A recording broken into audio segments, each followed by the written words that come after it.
una conferencia, yo considero que la temática para la que hemos sido invitados en la noche de hoy es más una temática de estudio que espero nos sirva a todos para reflexionar y continuar con un estudio mucho más amplio, mucho más complejo en nuestros hogares y en cada una de nuestras intimidades. Hemos sido hoy invitados para desarrollar esta temática, tener conciencia y tomar conciencia. Conciencia con NSC y conciencia con NC. Vamos a ver en el transcurso del estudio de la conferencia la diferencia que hay entre estos dos conceptos. Y vamos a hablar un poquito sobre lo que implica ser un ser consciente. Juana de Angelis tiene una obra que hace parte de la serie psicológica que precisamente tiene ese nombre y del cual nosotros nos vamos a valer para desarrollar esta temática en la noche de hoy.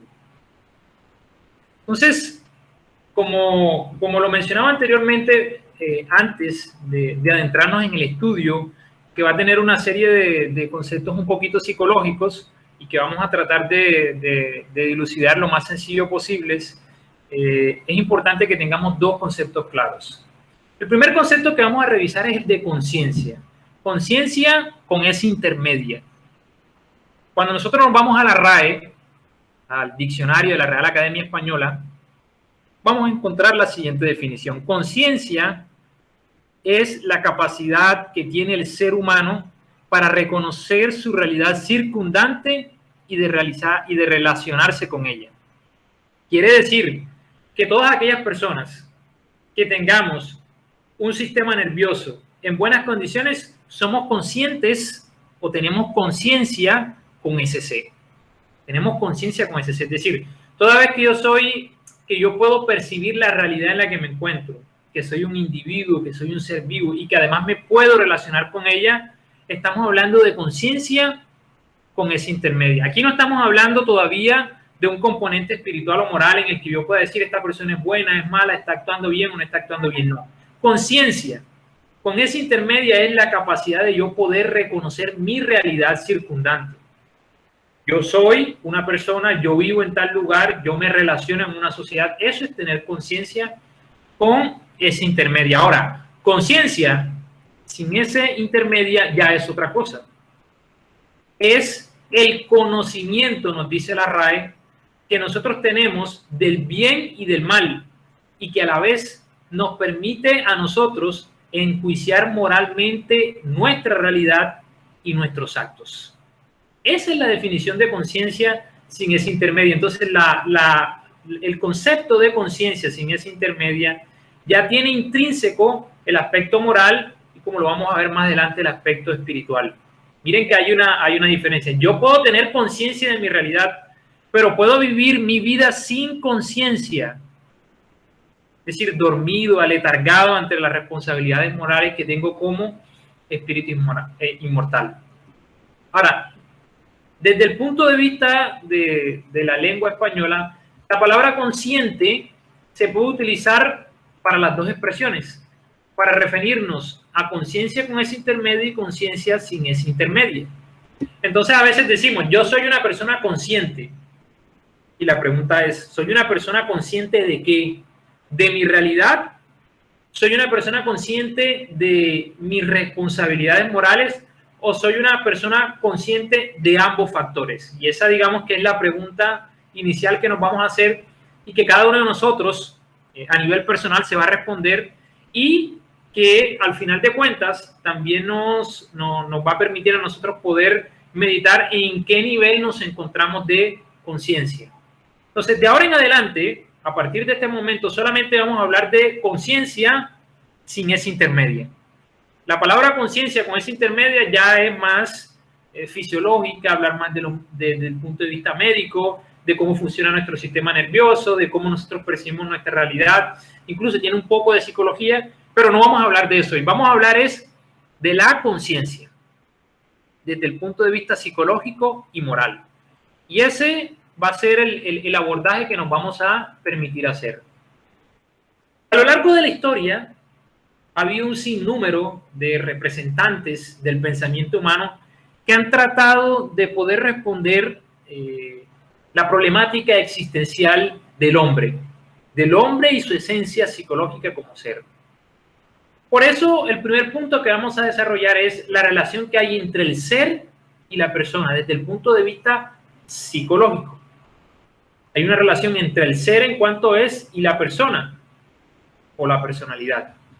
Entonces, vamos a ver en un primer aspecto, y vamos a hacerlo un poquito rápido porque no es el objetivo en la noche de hoy. Vamos a encontrar como un gran representante o un estudioso de la relación entre el ser y la persona, el señor Aristóteles, de que muchos de nosotros hemos escuchado hablar, por lo menos en nuestra clase de filosofía en el bachillerato escuchamos hablar de Aristóteles, que fue el discípulo, digamos, más aventajado que tuvo el señor Platón en la antigua Grecia. Y Aristóteles desarrolla en una obra muy interesante el papel que el hombre cumple en la sociedad y dice que el hombre es un animal político. Es decir, que el hombre tiene la necesidad de desarrollarse en la polis y tiene unas obligaciones dentro de esa sociedad, y esa relación y esas obligaciones políticas le van a permitir a él poder demarcar su realidad trascendental. Más adelante, muchísimo más adelante, aproximadamente en el siglo XVI, vamos a encontrar otro señor, un francés, cuyo nombre fue René Descartes, que nos viene a hablar ya de un aspecto un poco más, digamos, más interesante, más complejo. En una obra que se llama El discurso del método, el señor René Descartes plantea la duda metódica y plantea también el método cartesiano. Y nos plantea la importancia del pensamiento en el desarrollo del ser. Descartes se adentra en el estudio del pensamiento, habla de la duda, lo importante que es dudar para adquirir el conocimiento, y deja una frase que la mayoría de ustedes, estoy muy seguro, han escuchado alguna vez cuando dice, pienso, luego existo, dando o sentando las bases de la importancia del pensamiento en el desarrollo del ser. Vamos a encontrar un poquito también más adelante, en el siglo XVIII, uno de los grandes representantes de la Ilustración francesa, el señor Jean-Jacques Rousseau, quien fue a su vez guía para el señor Pestalozzi, que como sabemos a su vez también fue guía de Hipólito León de Niza-Ribail, el codificador de la doctrina. Y el señor Rousseau tenía también una expresión muy particular, donde hablaba de la importancia del ser en la sociedad. Rousseau definía al hombre como un ser meramente social y definía a la sociedad como el agente responsable de que nosotros seamos buenos o malos, a tal punto que tiene una frase que también la mayoría de nosotros conocemos, que se llama: el hombre nace libre y la sociedad lo corrompe. Es decir, que es la sociedad la que va a demarcar la naturaleza trascendental del hombre, el porvenir del hombre. Vamos a encontrar ya un poco más reciente, entre el siglo XIX y el siglo XX, al padre del psicoanálisis, el señor Sigmund Freud, donde Freud ya viene a tocar aspectos mucho más profundos, cuando viene a hablarnos del inconsciente y nos dice, realmente hay una serie de contenidos psíquicos que juegan un papel importante en nuestra vida, pero que nosotros no logramos percibir. Fue lo que él definió como el inconsciente. Y Freud, dentro de ese estudio, desarrolla un concepto que es el concepto de la libido, en la que habla sobre los impulsos sexuales y define al hombre, no en su totalidad, pero sí en un gran porcentaje, como un ser meramente sexual. Y al definirlo como un ser sexual, pues naturalmente los conflictos que vamos a desarrollar cada uno de nosotros van a responder por aquellas necesidades sexuales no satisfechas. Naturalmente, esta fue una hipótesis, una tesis que generó un gran escándalo en su momento y que hoy en día ya no lo es, y que tiene tanto su asidero como cosas que realmente son muy cuestionables, como lo vamos a ver más adelante. Uno de sus grandes discípulos, que luego se alejó de él, Carl Gustavo Jung, dice, no. Decir que el hombre es meramente un ser sexual es realmente un equívoco. Y Jung empieza a hablar ya, digamos, acercarse un poco más al concepto que la doctrina espírita nos explica cuando habla de que el hombre es un ser trascendental que va mucho más allá de lo material, y desarrolla conceptos como los arquetipos, el inconsciente colectivo, que van a ser importantes en el estudio que vamos a desarrollar en la noche de hoy. Vamos a encontrar a Gandhi, donde Gandhi, todos lo conocemos, uno de los grandes pioneros del siglo XX, conocido como el hombre de la paz. Este señor desarrolla podemos decir, una especie de corriente que denominó Satyagraha, en la que explicaba o exponía la necesidad que todos nosotros tenemos de desarrollarnos a nivel espiritual, porque somos seres espirituales. Finalmente, para hacer un conteo o un reconteo bastante rápido de todos estos grandes pensadores, vamos a encontrar al señor Viktor Frankl, que tuvo que padecer una serie de ignominias en los campos de concentración nazi, en especial en Auschwitz. Y este señor, luego de salir de los campos de concentración, desarrolla una terapia psicológica que conocemos hoy en día como la logoterapia. Una terapia que consiste en darle un significado existencial al hombre. Una terapia que a su vez se encuentra en total concordancia con lo que la doctrina espírita nos plantea. Pero hemos visto rápidamente, por el tiempo, y tampoco es el objetivo, cómo una serie de personajes a lo largo de la historia de nuestra civilización han hablado sobre la relación que hay entre el ser y la persona, sobre nuestra realidad trascendental, sobre lo que realmente nos impulsa a nosotros como seres. Juana de Ángelis, en la obra El Ser Consciente, que vamos a analizar durante toda la noche, tiene una expresión que nos va a permitir a nosotros hacer una introducción sobre el desarrollo de la temática en la noche de hoy. Y Juana de Ángelis dice: la persona, observada desde el punto de vista inmortal, es preexistente al cuerpo y su origen se pierde en los milenios pasados del proceso evolutivo, para desarrollarse de acuerdo a una finalidad que se manifiesta en cada experiencia corporal, es decir, en cada reencarnación, como adquisición de nuevos implementos, facultades y funciones que conducen al crecimiento y a la felicidad. Este es el concepto, a grosso modo, que la doctrina espírita nos entrega de lo que es el ser. El ser es un espíritu inmortal. Entonces, la relación entre el ser y la persona es una cuestión que muy fácilmente resuelve la doctrina espírita al decirnos que somos espíritus inmortales viviendo una experiencia transitoria y que nosotros no fuimos creados en el momento de la concepción, sino que preexistimos al cuerpo actual que tenemos, y ese origen, es decir, nuestra naturaleza, se pierde en el proceso evolutivo que se encuentra también a su vez trazado por los milenios pasados. Y la doctrina espírita nos dice que ese ser, que es un espíritu inmortal, es decir, nosotros, nos vamos desarrollando a través de experiencias en el mundo corporal.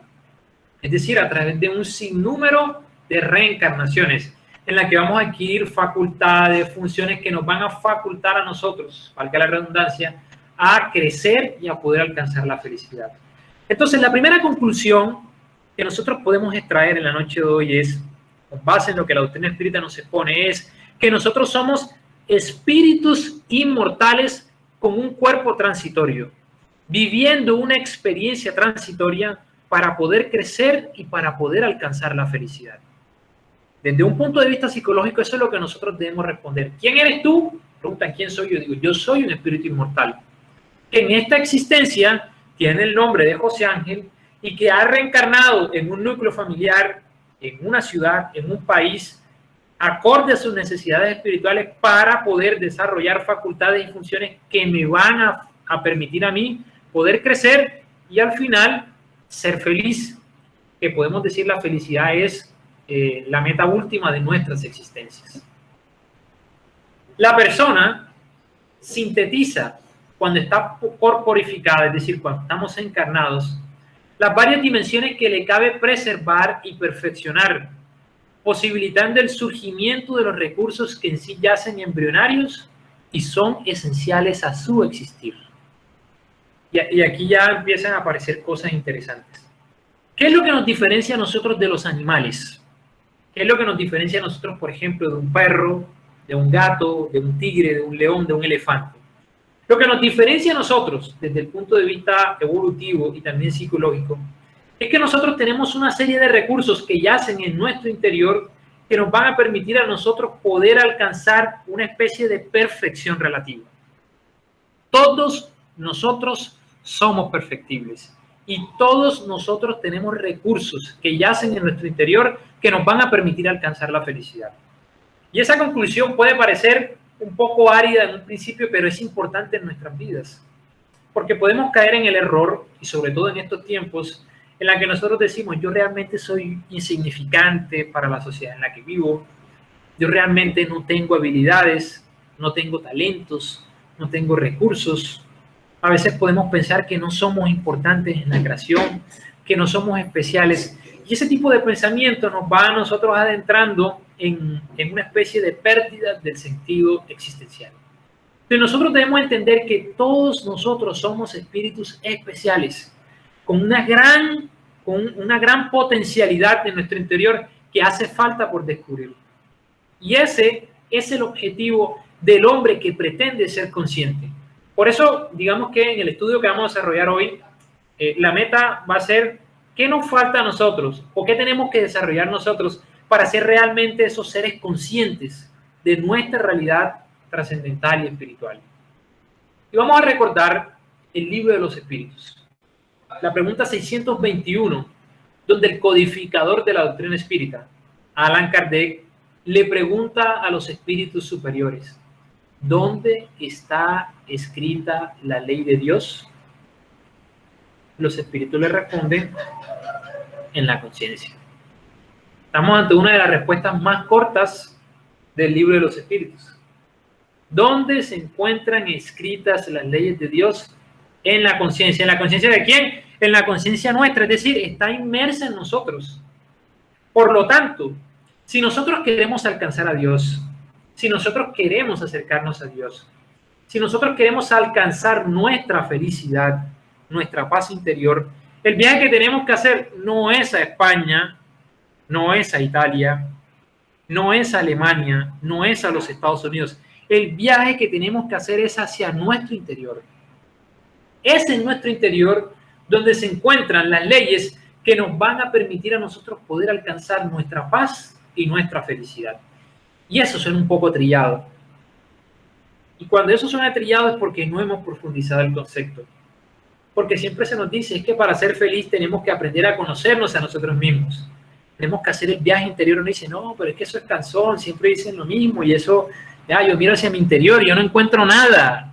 Yo lo que realmente necesito es dinero, ropa, lujos, viajes, amor. Eso es lo que yo necesito para ser feliz. Y cuando nosotros hacemos ese tipo de comentarios, realmente estamos desconociendo cómo funcionan las leyes divinas.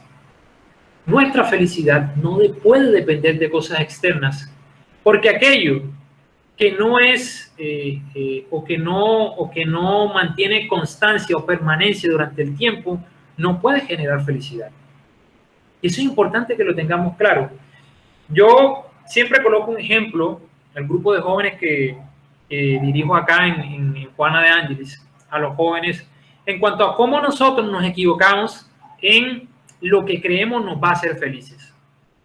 Yo digo, y voy a colocar el ejemplo, por ejemplo, con este celular. Yo digo, es que este celular, que es algo externo, puede ser el celular, puede ser la pareja, puede ser un viaje, puede ser el dinero, puede ser cualquier cosa. Voy a tomar el celular de ejemplo. Yo digo, aquí está mi felicidad. Si yo tengo este celular, yo realmente voy a ser una persona feliz. Yo digo, sí, mientras lo tengo, siento que soy feliz. Pero por una razón que no voy a explicar ahora, el celular se pierde, se lo robaron, se perdió el celular. Como mi felicidad estaba totalmente arraigada a esta cosa, cuando este celular se vaya, con él no solamente se va a ir mi celular, con él se va a ir mi felicidad y mi paz. Lo mismo ocurre con las demás cosas. Si yo tengo dinero y construyo mi felicidad en el dinero, el día que no tenga ese dinero, con el dinero se va mi felicidad. Si yo construyo mi felicidad en mi esposo, en mi esposa, en mi hijo, en mi novia, en mi novio, en mi amor, entonces cuando esa persona se vaya, porque ya no me quiere, porque ya no me ama, o por cualquier motivo, porque desencarna, con esa persona se va mi felicidad. Suele pasar mucho. Yo sé que en Cali ese tipo de cosas no pasan, pero en Cartagena pasan bastante. Hay personas que dicen que sin la otra persona no pueden vivir. Yo sé que en Cali ese tipo de problemáticas no las hay, pero en Cartagena hay bastante. Y cuando eso ocurre, viene la tragedia. Cuando nosotros pensamos que nuestra felicidad se construye en cuestiones exteriores, esas cosas se van y con ellas se va nuestra felicidad. Entonces, en ese ejemplo, que parece muy trivial y sencillo, nosotros vamos a entender, a comprender que la felicidad la tenemos que buscar en nuestro interior, no es en ningún otro lugar. Entonces, cuando yo tengo el celular, el dinero, el viaje, la pareja, esos van a ser complementos para la felicidad que ya yo empecé a construir en mi interior. Entonces podemos decir que yo estoy compartiendo mi felicidad con otra persona o con los recursos materiales que temporalmente tengo. El ser consciente y el tener conciencia sin esa intermedia implica tener claridad de que las leyes de Dios, es decir, los parámetros para construir mi felicidad, están en mi interior, en mi conciencia. Esta pregunta la tiene bien clara y bien estudiada una persona que ha adquirido conciencia de su realidad trascendental. Vamos a mirar una serie de factores que Juana de Angelis nos habla y que son importantes y que tienen que ver con nosotros. Vamos a estudiar 5 factores importantes. El primero que vamos a analizar es el de la conciencia. Y a partir de ahora vamos de pronto a desarrollar una serie de conceptos psicológicos que vamos a tratar de hacerlos lo más pedagógico posible para que nosotros entendamos la necesidad de despertar nuestras conciencias. Juana de Angelis nos habla en un primer papel de la conciencia, es decir, de la necesidad que hay de nosotros identificar el conocer y el hacer, el saber y el amar. Y me gustaría que lo anotaran, porque son 5 cosas que debemos tener claras. La conciencia. Debemos tener conciencia. ¿Conciencia de qué? Tenemos que aprender a identificar lo que es conocer del hacer. Una cosa es lo que yo conozco, lo que tengo en el intelecto, y otra cosa muy diferente puede ser lo que estoy haciendo. Yo conozco la doctrina espírita. Sé de que somos espíritus inmortales. Sé de la reencarnación. Sé de que las leyes están inscritas en la conciencia, pero no actúo así. Entonces tengo que aprender a identificar si lo que estoy conociendo es lo mismo que lo que estoy haciendo o si hay una incongruencia en eso. Tengo que aprender a identificar lo que sé de lo que estoy haciendo en cuanto a mi capacidad de amar. Porque tal y como nos lo enseñó el Maestro Jesús, el objetivo último de nuestra existencia es la felicidad. Y la felicidad solamente se logra a través del amor. Entonces yo tengo que poner en una balanza y decir, oye, lo que yo sé, realmente cómo está influenciando en mi capacidad de amar. Coloco un ejemplo. Si yo sé que he reencarnado en el medio necesario, con las personas necesarias, entonces yo tengo la necesidad o la obligación moral, podemos decir, de aprender a amar a aquellas personas con las cuales tengo dificultad, por ejemplo, en mi núcleo familiar o en mi lugar de trabajo temporalmente. Porque lo sé. Y esa capacidad de conocimiento que se traduce en sabiduría, yo tengo que plasmarla en hechos. Y esos hechos tienen que estar plasmados en la capacidad en cómo yo amo a mi prójimo. El primer aspecto, conciencia, capacidad de identificar el conocer del hacer y el saber del amar. Segundo aspecto, el comportamiento. Ahora nos dice, es la respuesta expresa e imperativa del deseo. Nosotros actuamos conforme deseamos. Lo que yo pienso está muy ligado con lo que yo deseo. Lo que yo pienso y lo que yo deseo se van a traducir en mi comportamiento. Entonces, el comportamiento va a ser el segundo aspecto fundamental. Y ese comportamiento va a estar muy ligado a lo que estamos pensando y lo que estamos deseando. Yo que estoy pensando ahora, yo estoy pensando en que ahora que se acabe la conferencia se me va a venir una comida bastante deliciosa. O en la novela, que está buenísima. O puedo estar pensando realmente en qué estoy haciendo yo de mi vida. Y sobre todo en estos momentos tan críticos para la sociedad. Y no estoy diciendo que ver una novela sea malo, porque a veces se crea esa idea de que es que ver una novela es malo. No. Es que tenemos que aprender a a priorizar nuestros deseos y nuestros pensamientos conforme a las situaciones en las que nos encontramos. Entonces, el segundo aspecto es el comportamiento. Y el comportamiento, que está muy ligado a los pensamientos y al deseo, va a expresar nuestra condición evolutiva como persona.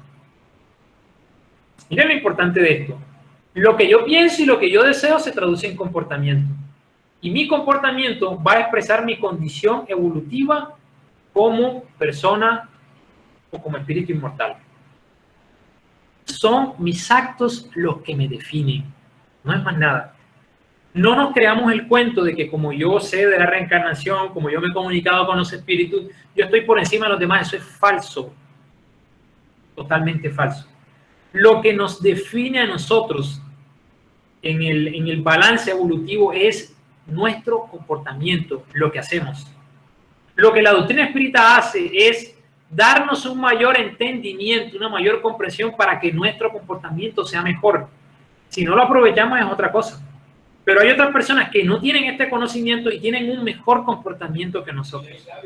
A nosotros no se nos puede olvidar eso. Hemos reencarnado en las filas espíritas para que nuestro comportamiento denote una mejoría en nuestra condición evolutiva. Tercer aspecto, la personalidad. Se habla mucho de la personalidad y de la individualidad. Vamos a ver qué es la personalidad y la individualidad. La personalidad, representación aparente del ser, el cual se encuentra en distonía, es decir, en una especie de desequilibrio con su yo profundo y real, generador de conflictos aún. Vamos a traducir esto al español, hacia primera puede ser. La personalidad es lo que traduce la personalidad traduce lo que somos nosotros en la actual existencia. Es decir, es una representación aparente del ser. Mi personalidad ahora puede ser que yo soy una persona cariñosa, soy una persona que le gustan los dulces, soy una persona que le gustan los números, soy una persona dedicada a lo espiritual. Esa es mi personalidad. Pero en una existencia anterior pude tener una personalidad diferente. Puede ser una persona más impulsiva, más iracunda, puede ser una persona más materialista, es decir, tenía unos gustos muy diferentes. La personalidad está muy marcada por las experiencias que tenemos en cada existencia. Y el problema que hay con nuestra personalidad, es decir, lo que somos ahora, que es lo que dice Juana, es que lo que somos ahora está en conflicto con lo que somos en realidad, es decir, todo lo que hemos venido sumando en diferentes existencias. Por eso decimos, desde el punto de vista psicológico, que la personalidad es transitoria y está muy influenciada por factores culturales. Por ejemplo, a mí personalmente me encanta el cine. Y yo me considero una persona cinéfila y me gusta muchísimo el cine. El fútbol también me encanta. Esa es mi personalidad ahora. En el ayer no existía ni cine ni fútbol. Mi personalidad muy seguramente era diferente y estaba ajustada a otros gustos por una serie de factores culturales.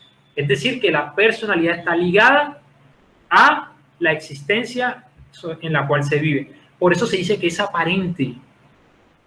Pero hay otro concepto más complejo, que es el de la individualidad que vamos a ver ahorita. Entonces, cuarto factor, la identificación. Y la identificación es la que nos va a permitir a nosotros poder reconocernos ante un progreso inexorable, es decir, un progreso inevitable. Yo tengo que identificar que soy un espíritu en proceso evolutivo y voy a progresar sí o sí. Oígase bien, a las buenas o a las malas. Así, se escucha raro, pero es así. Así nos ama tanto Dios que Dios nos dice, vas a progresar y vas a ser felices. ¿Vas a ser feliz a las buenas o a las malas? No es que yo no quiero ser feliz, yo no quiero progresar. Dios te dice, lo vas a ser feliz a las buenas o a las malas.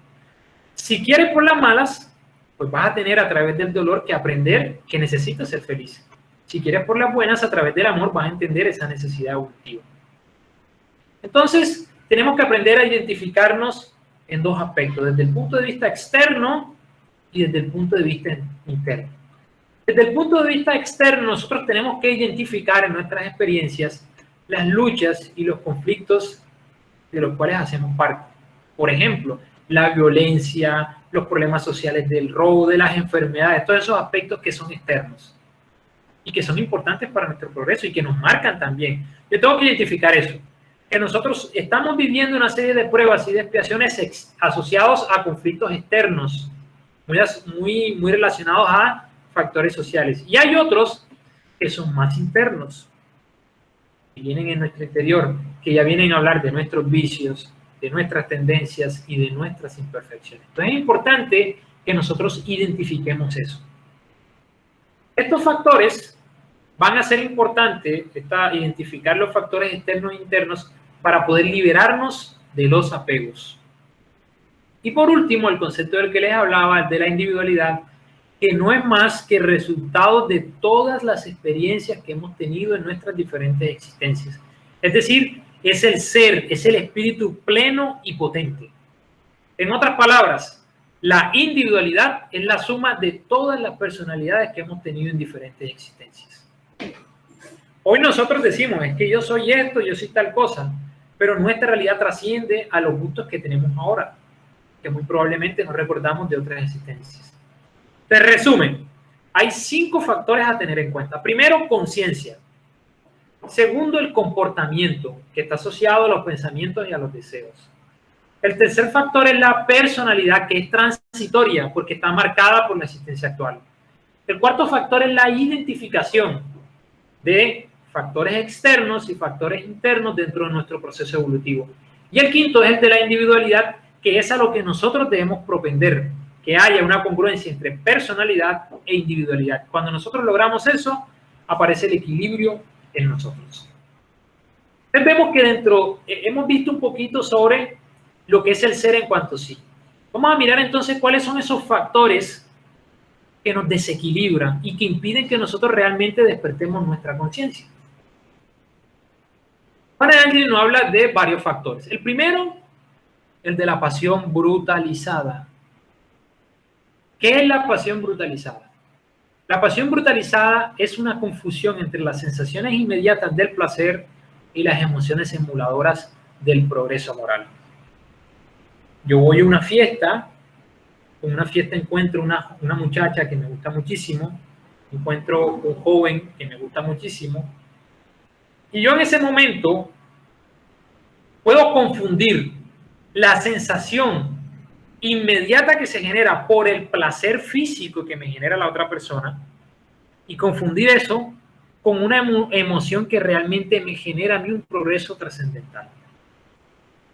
Yo, por ejemplo, al tomar una cerveza o al consumir una droga, puedo desarrollar placer. Pero una cosa es el placer inmediato y otra cosa es la emoción que me va a generar repercusión en mi progreso moral. Son dos cosas diferentes. Por eso tenemos que tener cuidado en cómo nosotros confundimos a veces alegría con felicidad. Hay un autor que dice que la comparación entre alegría y felicidad es que la alegría es como una especie de agua suelta en la mesa, mientras que la felicidad es algo sólido, que no se dispersa por la mesa. A veces estamos alegres y creemos que eso es felicidad. Me tomo una cerveza, bailo, hago esto y yo digo, yo me siento feliz, y de pronto te sientes alegre en el momento por una serie de sensaciones que estás experimentando momentáneamente. Pero la felicidad es otra cosa. La felicidad no sucumbe en el tiempo. La felicidad es permanente. Es decir, la felicidad no depende de cómo me levanté yo hoy, de si me quieren, si no me quieren. No, la felicidad no depende de eso. La felicidad es permanente. Entonces, las pasiones que a veces nos dominan a nosotros nos generan factores de desequilibrios. Y ahí dentro de esas pasiones brutalizadas vamos a encontrar, como lo mencionaba un poquito, el amor-sexo. El sexo, cuando no está bien orientado, nos perturba, porque el sexo bien orientado lo que hace es equilibrar. El amor-posesión, cuando yo digo, tú eres mía, tú eres mío, esto es mío, los apegos, el poseer, las actitudes posesivas, y el amor-ambición, de querer tenerlo todo o querer tenerlos a todos. Vamos a encontrar también, dentro de esos factores de desequilibrio, la angustia. que es la inseguridad personal y la concepción errada sobre la plenitud del yo. La persona que vive angustiada es una persona que es insegura y que tiene una concepción errada, es decir, está equivocada en cuanto a lo que es y lo que puede ser. Y yo estoy angustiado porque hay personas así ahora, estoy angustiado porque yo no sé si me va a dar el COVID, si me da el COVID a mí yo desencarno y yo no quiero desencarnar. Yo estoy angustiado por la situación del país, del mundo. Estamos angustiados por todos, como una especie de inseguridad. Y se nos olvida que no se mueve una sola hoja sin la voluntad del Padre. Entonces la angustia demuestra inseguridad y demuestra que no tenemos claro lo que somos y lo que podemos ser. Segundo factor de desequilibrio en Juana de Ángelis. Y resumimos la angustia como el conflicto entre el ser y el tener. ¿Será que yo mañana voy a tener un trabajo mejor? ¿Será que yo voy a tener familia? ¿Será que sí me va a llegar mi media naranja? Porque es que me ha ido mal en el amor terriblemente. ¿Será que yo voy a tener hijos? ¿Será que yo voy a tener dinero? ¿Voy a viajar? ¿Qué va a ser de mí en un futuro? Y eso me genera una angustia que yo no puedo ni dormir. Ese conflicto entre lo que soy y lo que aspiro a tener me genera angustia. Y eso genera desequilibrio. Vamos a encontrar otros factores de desequilibrio, como el rencor, que no es más que una inseguridad emocional. Cuando nos sentimos afectados emocionalmente, a veces reaccionamos ante esa inseguridad a forma de rencor. Esa persona me hizo algo, lastimó mis emociones y yo respondo por mi inseguridad y mi falta de educación emocional con rencor, porque esa persona me hizo daño, yo la odio y empieza a desarrollarse ahí un rencor. El rencor surge como producto del desequilibrio, las distonías psíquicas, mentales y emocionales. Es decir, no estamos bien mentalmente, no estamos bien emocionalmente y no estamos bien tampoco desde el punto de vista espiritual. Y por último, vamos a encontrar en el escalón más arribita el odio, que es la etapa terminal del desequilibrio comportamental, que se torna en tóxico fulminante en el oxígeno de la salud física y mental. Cuando vamos almacenando el rencor, ese rencor llega a un punto tal en el que el desequilibrio es absoluto y se torna en odio. Estos son una variedad de una serie de factores que nos desequilibran. Las pasiones desmedidas, la angustia, el rencor y el odio son factores de desequilibrio para nosotros y que vamos a ver cómo podemos nosotros desarrollar. ¿Cómo? La pasión brutalizada, que no es más que la pasión que nos domina, se combate a través del amor, del autocontrol, de la comprensión y del perdón. La pasión, la angustia, el rencor y el odio se trabajan con estos cuatro señores. Tenemos que aprender a amar, tenemos que aprender a autocontrolarnos, tenemos que aprender a comprender y tenemos que aprender a perdonar. Estos cuatro factores, que son cuatro virtudes, nos van a permitir a nosotros luchar contra estos factores de desequilibrio que perturban nuestro equilibrio. Dice Juana de Ángelis, solamente después de lograr la madurez efectiva se consigue la mental, por encontrarse libre de coacciones y de las pseudo necesidades emocionales. Esto es importantísimo. Esto es importantísimo y esto es revolucionario. Y vamos a entender lo que Juana de Ángelis nos dice aquí, porque a veces es comprensible un poco. Juana habla muy técnicamente. ¿Qué significa esto que está aquí? Esto significa que si nosotros no maduramos emocionalmente, no vamos a conseguir madurar mentalmente. Tenemos que empezar por educar nuestras emociones. Eso es importante. Por eso ella dice, solamente después de lograr la madurez efectiva se consigue la mental, es decir, la forma en cómo se piensa y que a la vez nos va a permitir actuar de forma trascendental. Yo no puedo, supongamos, soy un espírita y yo conozco sobre todas estas realidades. Yo no puedo pretender ser una persona humilde cuando soy una persona desequilibrada emocionalmente. Yo no puedo ser una persona paciente si soy una persona emocionalmente desequilibrada. No puedo. Yo necesito primero equilibrarme emocionalmente para después aspirar a la madurez mental, y que vamos a traducir para que se haga más fácil en madurez espiritual, porque cuando hablamos de la mente hablamos del espíritu. Es importante que eduquemos nuestras emociones, que no seamos impulsivos, que no caigamos con mucha facilidad en la depresión desmedida, en la tristeza desmedida, que aprendamos a controlar los momentos de rabia, de ira, que controlemos también nuestros momentos de alegría pasajeras y que controlemos también el aspecto afectivo.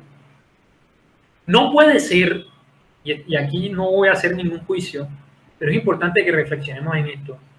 No puede ser que yo teniendo el conocimiento espírita y que yo trabajando cada día por mi desarrollo espiritual, no puede ser que si mi novio o mi novia me deja, yo me quiera morir y no quiera saber del mundo y me meta en el cuarto y no como y no hago nada porque se me fue la vida. Eso no puede pasar.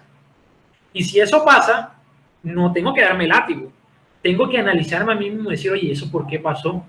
Porque tengo una falta de educación emocional. No puede ser como espíritas que si desencarna un ser querido, yo me quiera morir y dure un año en depresión. Eso no puede ser. Y voy a hacer la aclaración al respecto porque a veces esto se entiende mal.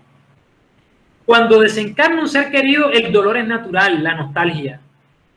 Decir que como tenemos el conocimiento espírita, desencarnó mi padre, mi madre, y yo me voy a poner en una hamaca a tomarme un juguito, es mentir. Eso no está bien. Me va a doler, me va a afectar. Pero una cosa es que me vaya a doler y me vaya a afectar, y otra es que me suma en una depresión que dure 5 años, todavía con las cosas de mi hijo, de mi padre.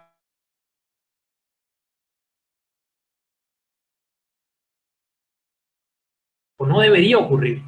Y si ocurre es porque no hemos aprendido a desarrollar nuestras emociones que al final nos van a permitir a nosotros educarnos. Esto es importante, la necesidad que hay de educar nuestras emociones. Y la parte profesional es importante. A veces necesitamos de ayuda profesional, psicológica, para educar nuestras emociones.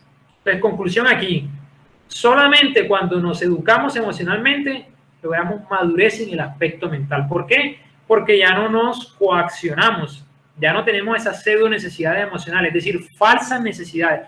Es que yo necesito a fulano de tal para vivir porque sin él no puedo vivir. Ese tipo de cosas desaparecen.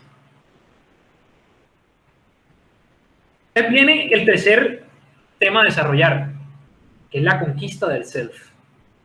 Este concepto Juan de Angelis lo trae y lo retoca con base en la psicología que el señor Carlos Gustavo Jung desarrolló. El self, en términos prácticos, es el yo superior que todos nosotros tenemos. Y aquí rápidamente voy a hacer una explicación sobre lo que es el self y lo que es el ego. Siempre hemos escuchado hablar del ego y a veces decimos, ¿pero qué es el ego? Vamos a poner un ejemplo, vamos a hacer una explicación bastante sencilla. Mi realidad se define por el yo. Vamos a hacerlo didácticamente para que se pueda comprender más fácilmente. Mi realidad, la realidad nuestra se define por un yo. Yo, esa es mi realidad. Ese yo, por así decirlo, porque no es así, se divide en dos. Ese yo, o sea, mi realidad, tiene una parte inferior, tiene una parte superior. Es decir, hay un yo que es inferior y hay un yo que es superior.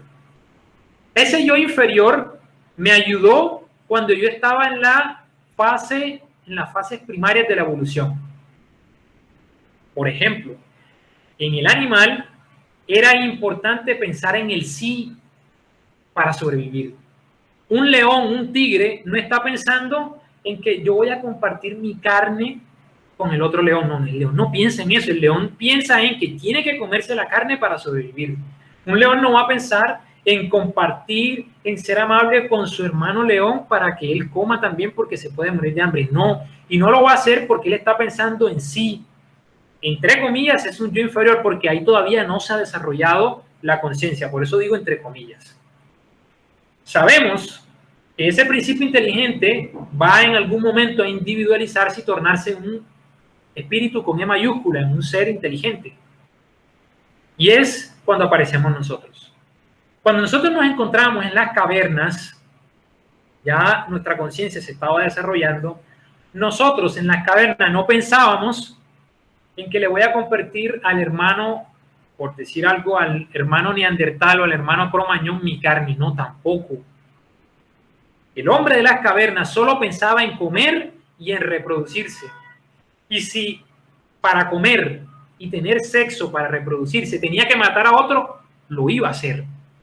Porque su yo inferior se lo decía, instinto de conservación. Ese instinto de conservación que está ligado a ese yo inferior ha permanecido en nosotros a través de la evolución. Y eso es, ese remanente es lo que nosotros llamamos ego. Es el yo inferior que nos hace pensar solamente en nosotros. ¿Pero qué pasó? Nosotros no nos quedamos en las cavernas, evolucionamos. Y nuestras necesidades ya son diferentes. Como decía el señor Maslow en su pirámide, ya no tenemos solamente necesidades fisiológicas, ya hay necesidades, por ejemplo, de autorrealización. Ya nosotros hablamos del amor, de servir, de ayudar.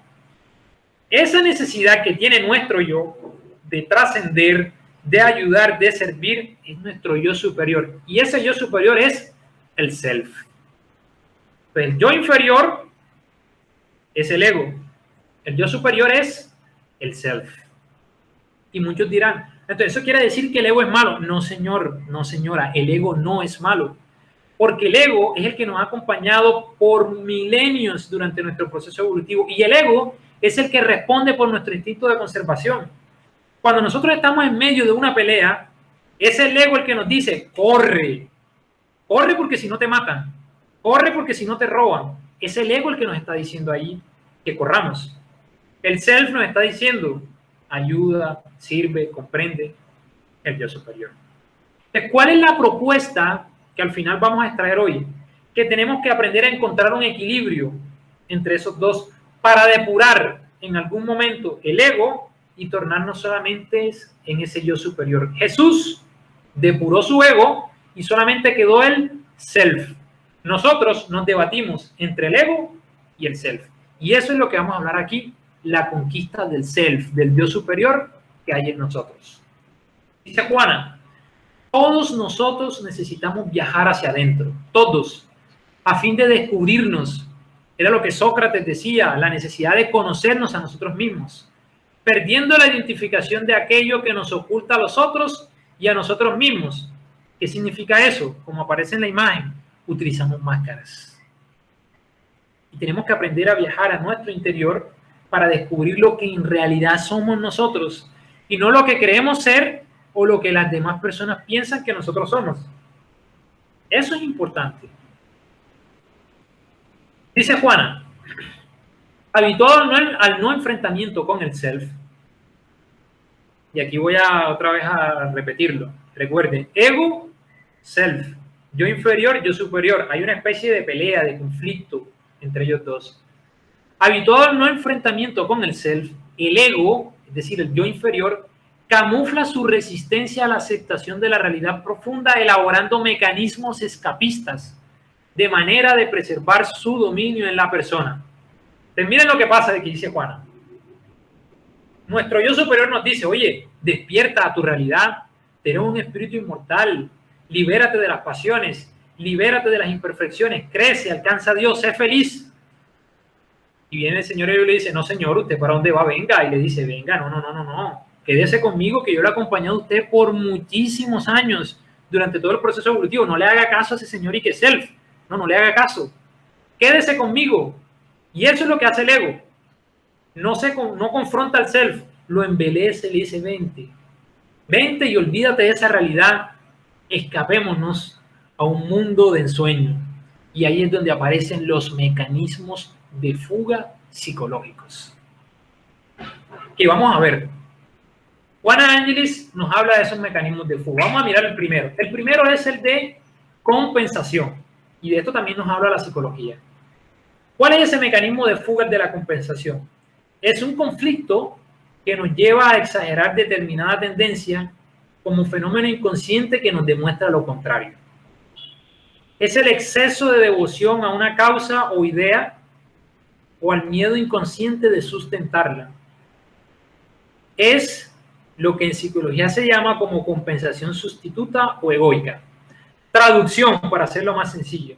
La compensación no es más que el conflicto psicológico en el que nosotros, al tener un vacío, algo que nos hace falta, tratamos de llenarlo con otra cosa.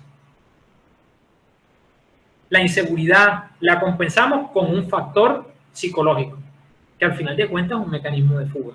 Por ejemplo, el fanatismo es un ejemplo de compensación. Dice Carlos Gustavo Jung, tiene una definición muy interesante de lo que es fanatismo. Fanatismo es un fenómeno de sobrecompensación de la duda. El fanático cree estar convencido de lo que cree, pero en el fondo no está convencido de eso. Y como no está convencido, trata de buscar a los demás para que los demás, al convencerse, lo convenzan a él de lo que él piensa. Por eso se molesta, por eso coge ira cuando las demás personas no piensan como él. Y eso ocurre en el ámbito político, en el ámbito religioso y en el ámbito filosófico. Es que los espíritas son brujos. Demuéstralo. Es así, punto, y la persona va cogiendo rabia y va cogiendo rabia. Pues yo digo, es que este partido político tiene la verdad absoluta. ¿Por qué? Y cuando tú le dices que no va cogiendo rabia, ¿por qué? Porque en él hay una duda, no se siente seguro. Hay una inseguridad en su interior y al haber esa inseguridad, él trata de compensar esa duda con los demás. Eso es lo que se llama compensación. Y nosotros podemos caer a veces en ese error. A veces no estamos seguros, tenemos inseguridades interiores y nos valemos de terceras personas para compensar las dudas e inseguridades que tenemos. El primer mecanismo de fuga psicológica, compensación. Segundo, dislocamiento. Dislocamiento del ego en cuanto a la capacidad de censura de la conciencia. Responde por los sentimientos de rebeldía, animosidad o violencia. Es una actitud indiferente a la autorreflexión. ¿Qué significa esto? Es el mecanismo de fuga en el que nosotros nos queremos fugar de nuestra realidad. Entonces, ¿por qué se llama dislocamiento? Como cuando uno habla de un hueso. Yo tengo el hueso bien y de repente se disloca. Es decir, hay como un movimiento brusco y aparece el desequilibrio. Lo mismo ocurre con nuestra conciencia. Mi realidad es que yo nací en esta ciudad, en este barrio, en este país, en esta familia. Pero esa realidad es fuerte para mí, muy fuerte. Sí, porque vivo en una familia donde todo el mundo me maltrata, me grita, no me comprende, en un barrio violento, en una ciudad peligrosa, eso me marca. Y entonces llega un punto en el que no puedo, siento que es tan fuerte que se disloca mi conciencia. Yes. Como cuando se mueven las placas tectónicas. Yes. Y al haber ese dislocamiento, ya la realidad no la empiezo a ver igual. Y ese mecanismo de fuga lo que hace es distorsionar la realidad de nosotros. Segundo mecanismo de fuga, dislocamiento. Tercer mecanismo de fuga, proyección, y este lo hemos escuchado nosotros. Proyección de los conflictos de la personalidad, producto de una represión inconsciente, una proyección del ego. Hay una necesidad mórbida de combatir en los otros lo que es desagradable en sí. Falta de honestidad y de aceptación propia. Es que fulano de tal es chismoso. Es que viste fulano de tal. ¿Cómo le gusta tener 2, 3 mujeres, 2, 3 hombres? Oye, qué cosa tan terrible. Y muchas veces cuando hacemos esos juicios estamos proyectando lo que está en nosotros, pero que lo tenemos reprimido. Hace pocos días, no sé si vieron la noticia, hubo un caso en el Parlamento de un país europeo, no recuerdo ahora si fue Eslovaquia o Eslovenia, uno de estos países en Europa, donde uno de los parlamentarios era homófobo, no gustaba de personas transgénero, homosexuales, lesbianas, es decir, de la cosa más terrible, homofobia total a los grupos LGTB. Y resultó que a este señor lo encontraron en una fiesta donde se efectuaron orgías y habían hombres, mujeres, lesbianas, transgénero y de cuánta cosa. La pregunta es, ¿qué pasó ahí? El hombre, cuando juzgaba a los demás, estaba proyectando el conflicto que tenía en su interior. Porque realmente estaba reprimiendo el conflicto. Entonces, a veces nosotros decimos, oye, a mí me gustaría, esto pasa, y creo pero a mí me gustaría tener 2, 3 parejas, esto sería como chévere, pero no lo hago porque ¿qué va a decir la sociedad? Y lo reprimo. Es decir, no lo educo, sino que lo reprimo. Entonces digo, voy a tenerlo ahí, pero sí me gustaría, eso sería de 3 mujeres, 3 hombres, sería algo chévere, y lo reprimo. Y al reprimirlo, lo que hago es decirle a las demás personas que son mujeriego, tú eres mujeriego, tú eres no sé qué, tú eres lo peor, tú eres un pecador, tú eres tal cosa. Pero en el fondo yo quiero también hacer eso. Por eso dice Juana que es una necesidad mórbida de combatir lo que está en los demás, pero que está en nosotros, de combatir en los otros lo que en realidad está en nosotros. Y eso es falta de honestidad, es hipocresía. Entonces hemos visto compensación, dislocamiento, proyección. Vamos a ver ahora la introyección, que es lo contrario. Fenómeno de concienciación en el que el ser se apropia de las cualidades de los demás. Desarmonía entre el self y el ego. Falta de autoconocimiento. Este es lo contrario. Cuando veo las virtudes en las demás personas, me las acarreo a mí como si fueran. Si es que yo soy amigo de María del Pilar y como María del Pilar es amorosa, entonces yo también soy amoroso porque yo ando con María del Pilar. Así funcionan las cosas. Así actuamos muchos de nosotros. No, es que yo soy amigo de Divaldo y como Divaldo es un espíritu ya que tiene muestras de superioridad, entonces yo también soy un espíritu superior. Es que yo estaba en una reunión mediúnica y se comunicó el guía de mi institución. Y como ese espíritu es un espíritu superior, todos los que estamos ahí somos superiores. Eso no es así. Eso es introyectar. Es decir, traer las virtudes de los demás hacia nosotros como si fueran nuestras. Ojo con eso, porque eso puede pasar mucho. Yo puedo querer mucho a un amigo, a una amiga, pero esa persona tiene sus conquistas y yo tengo las mías. Y somos uña y mugre, como decimos aquí en Colombia. Pero cada quien tiene sus conquistas. De tener cuidado en no introyectar las cualidades de los demás. ¿Por qué? Porque la trampa que tiene la introyección es que nos creemos el cuento que estamos bien.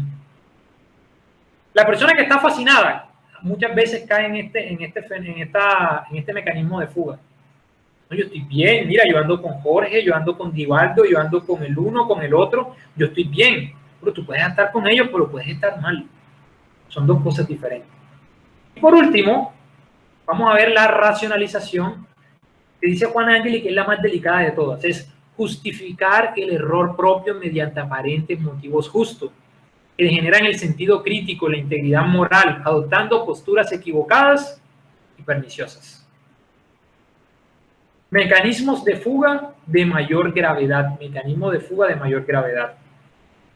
La ejecución supera la razón y la mente justifica el mal. Me estoy equivocando y me valgo del mecanismo de fuga de la racionalización para justificar mi error. Oye, pero ven acá, ¿tú por qué le fuiste infiel? No, es que esa persona no me atendía, no me trataba con cariño. Oye, pero ¿tú por qué abandonaste a tus hijos?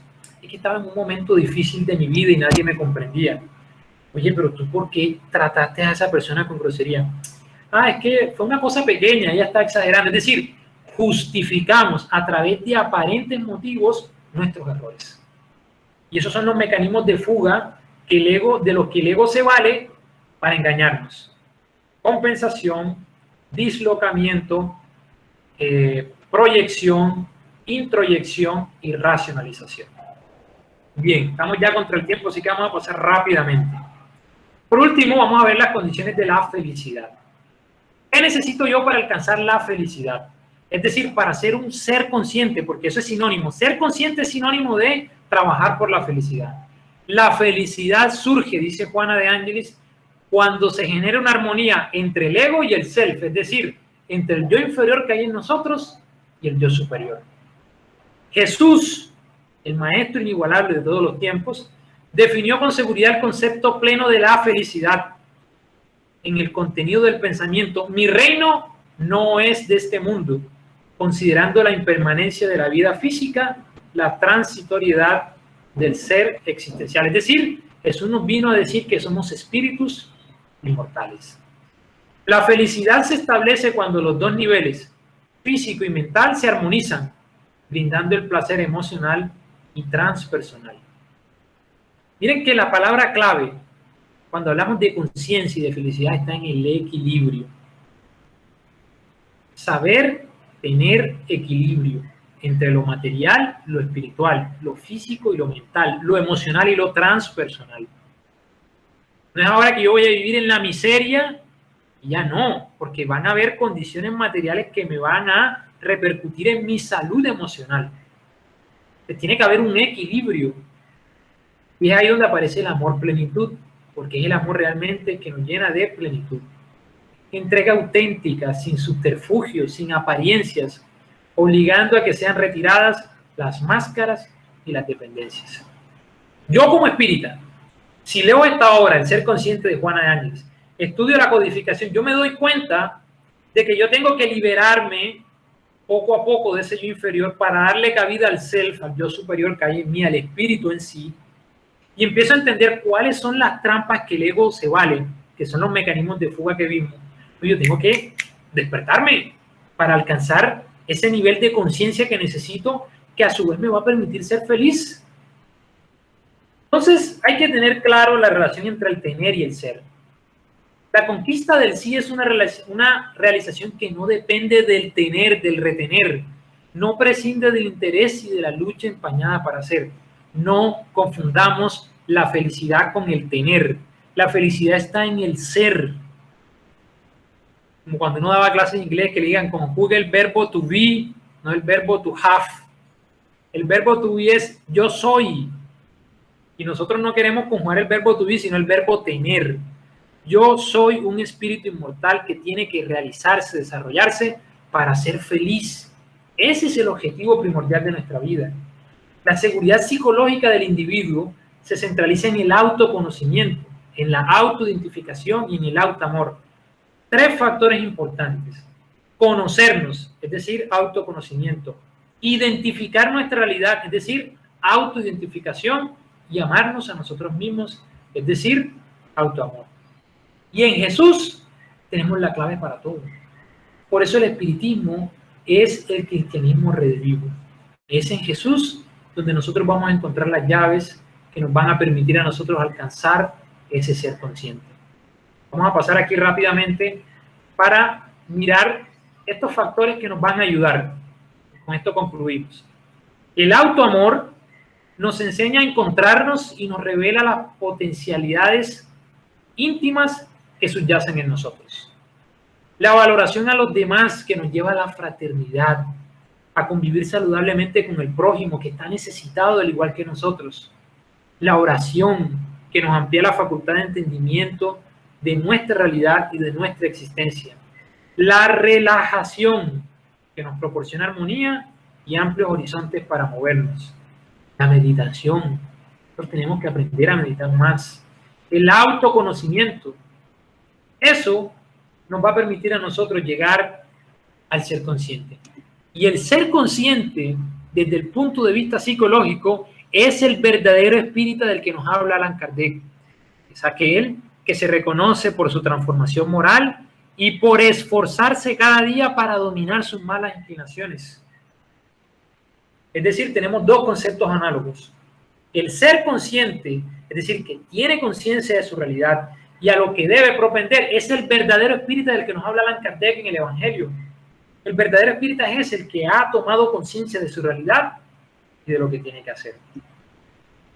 Para finalizar, me gustaría dejarles esta frase de Amalia, que nos recuerda a nosotros, en este transitar existencial no estamos solos.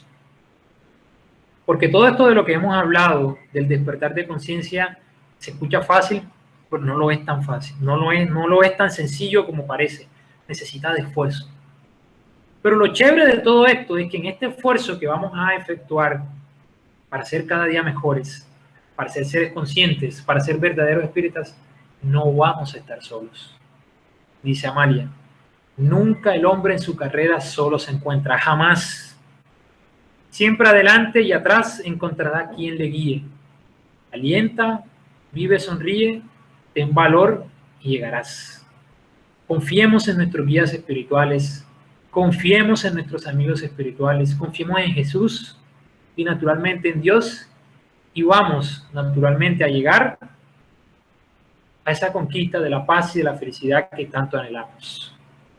Muchísimas gracias por la atención. Me pasé un poquito, pero bueno,